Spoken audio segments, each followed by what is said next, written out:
Kreditə görə gecikməm var, qohumlarıma zəng edib məlumat verə bilərlərmi? Bank belə bir addım ata bilərmi? Sözügedən məsələ ilə bağlı bir məhkəmə işi baş tutub və buna diqqətlə qulaq asın, sizə də hər şey aydın olacaq. Xəbərə keçməzdən əvvəl isə buradakı üstəgələ də toxunun ki, kanala abunə olasınız. Bəli, əzizlər, sözügedən hadisə ilə bağlı İqtisadiyyat saytı bir məhkəmə işini paylaşıb, məlumat verib. Belə ki, vətəndaş bank borcu gecikdiyinə görə qohumlarına zəng olunub bank tərəfindən və bundan sonra vətəndaş bankı verib məhkəməyə ki, mənə təzminat verməlisən.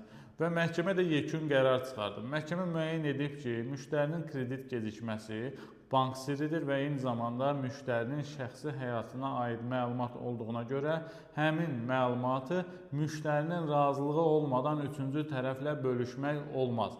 Və yekunda bank bu qaydanı pozduğuna görə məhkəmə tərəfindən də cəzalandırılıb, müştəriyə təzminatın ödənilməsi ilə bağlı da qərar qəbul olunub. Yəni əzizlər, sizin də kredit gecikməniz varsa və bank, digər kredit təşkilatı sizi qohumlara, ataya, anaya, nə bilim, bacıya, qardaşa zənglə hədələyirsə, bu artıq qanun pozuntusu hesab olunur. Onlar bu addımı ata bilməzlər.